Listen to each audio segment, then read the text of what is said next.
नमस्कार दोस्तों। एक बार भगवान शिव ने पार्वती जी को उनके पूर्व जन्म का स्मरण कराने के उद्देश्य से इस व्रत के महात्म्य की कथा कही थी। श्री भोले शंकर बोले, हे गौरी, पर्वतराज हिमालय पर स्थित गंगा के तट पर तुमने अपनी बाल्यावस्था में 12 वर्षों तक अधोमुखी होकर घोर तप किया था। इतनी अवधि तुमने अन्न न खाकर पेड़ों के सूखे पत्ते चबाकर व्यतीत किए। माघ की विकराल शीतलता में तुमने निरंतर जल में प्रवेश करके तप किया। वैशाख की जला देने वाली गर्मी में तुमने पंचाग्नि से शरीर को तपाया।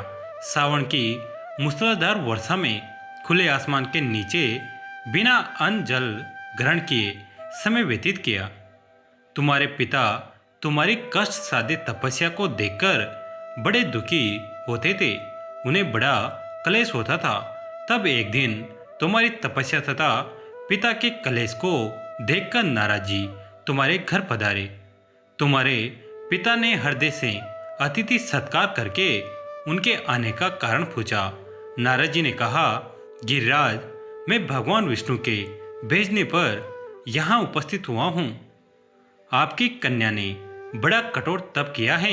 इससे प्रसन्न होकर वे आपकी सुपुत्री से विवाह करना चाहते हैं। इस संदर्भ में आपकी राय जानना चाहता हूँ। नारद जी की बात सुनकर गिरिराज जी गदगद हो उठे। उनके तो जैसे सारे कलेश ही दूर हो गए।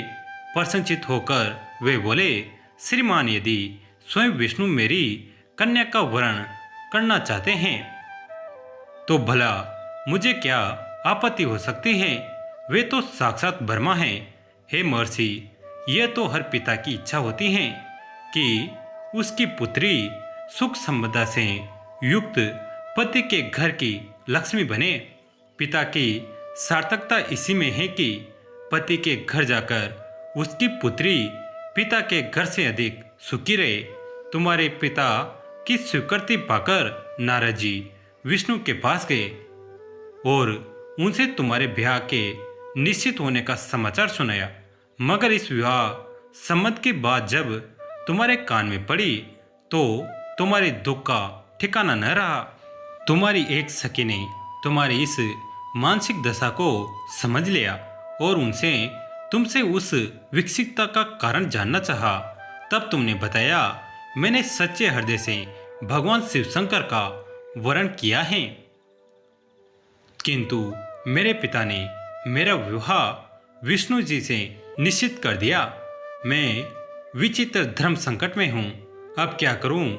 प्राण छोड़ देने के अतिरिक्त अब कोई भी उपाय शेष नहीं बचा है। तुम्हारी सखी बड़ी ही समझदार और सूझबूझ वाली थी।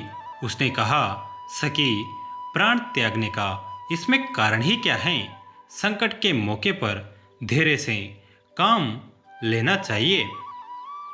नारी के जीवन की सार्थकता इसी में है कि पति रूप में हृदय से जिसे एक बार स्वीकार कर लिया, जीवन पर्यंत उसी से निर्वाह करे। सच्ची आस्था और एक निष्ठा के समक्ष तो ईश्वर को भी समर्पण करना पड़ता है। मैं तुम्हें घनघोर जंगल में ले चलती हूँ, जो साधना स्थली भी हो और जहाँ तुम्हारे पिता तुम्हें खोज भी न पाए। वहाँ तुम साधना में लीन हो जाना। मुझे विश्वास है कि ईश्वर अवश्य ही तुम्हारी सहायता करेंगे। तुमने ऐसा ही किया। तुम्हारे पिता तुम्हें घर न पाकर बड़े दुखी तथा चिंतित हुए। वे सोचने लगे, तुम जाने कहाँ चली गई। मैं विष्णु जी से उसका विवाह करने का प्रण कर चुका हूँ। यदि भगवान विष्णु बारात लेकर आ गए और कन्या घर पर न हुई तो बड़ा अपमान होगा। मैं तो कहीं मुंह दिखाने योग्य भी नहीं रहूंगा। यही सब सोचकर गिरिराज ने जोर शोर से तुम्हारी खोज शुरू करवा दी। इधर तुम्हारी खोज होती रही और उधर तुम अपनी सखी के साथ नदी के तट पर एक गुफा में मेरी आराधना में लीन थी। भाद्रपद शुक्ल तृतीया को अस्त्र नक्स्त्र था। उस दिन तुमने रेत के शिवलिंग का निर्माण करके व्रत किया। रात भर मेरी स्तुति के गीत गाकर जागी। तुम्हारी इस कष्ट साध्य तपस्या के प्रभाव से मेरा आसन डोलने लगा, मेरी समाधि टूट गई। मैं तुरंत तुम्हारे समक्ष जा पहुंचा और तुम्हारी तपस्या से प्रसन्न होकर तुमसे वर मांगने के लिए कहा। तब अपनी तपस्या के फल स्वरूप मुझे अपने समक्ष पाकर तुमने कहा, मैं हृदय से आपको पति के रूप में वरण कर चुकी हूँ। यदि आप सचमुच मेरी तपस्या से प्रसन्न होकर आप यहाँ पधारे हैं तो मुझे अपनी अर्धांगिनी के रूप में स्वीकार कर लीजिए। तब मैं तथास्तु कहकर कैलाश पर्वत पर लौट आया। प्रातः होते ही तुमने पूजा की समस्त सामग्री को नदी में प्रवाहित करके अपनी सहेली सहित व्रत का पालना किया।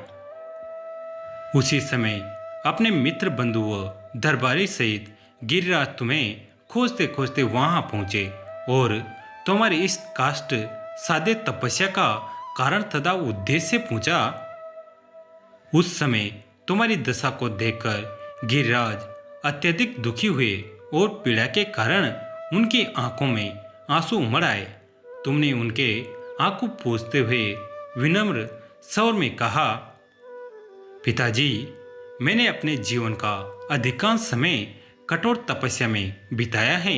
मेरी इस तपस्या का उद्देश्य केवल यही था कि मैं महादेव को पति के रूप में पाना चाहती थी। आज मैं अपनी तपस्या की कसौटी पर खरी उतर चुकी हूँ।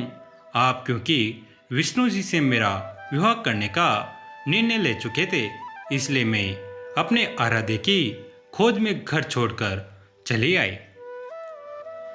अब मैं आपके साथ इसी शर्त पर घर आऊंगी कि आप मेरा विवाह विष्णु जी से न करके महादेव जी से करेंगे। गिरिराज मान गए और तुम्हें घर ले गए। कुछ समय के पश्चात शास्त्रोक्त विधि विधान पूर्वक उन्होंने हम दोनों को विवाह सूत्र में बांध दिया। हे पार्वती, भाद्रपद की शुक्ल तृतीया को तुमने मेरी आराधना करके जो व्रत किया था, उसी के फलस्वरूप मेरा तुमसे विवाह हो सका। इसका महत्व यह है कि मैं इस व्रत को करने वाली कुंवारियों को मनोवांछित फल देता हूँ।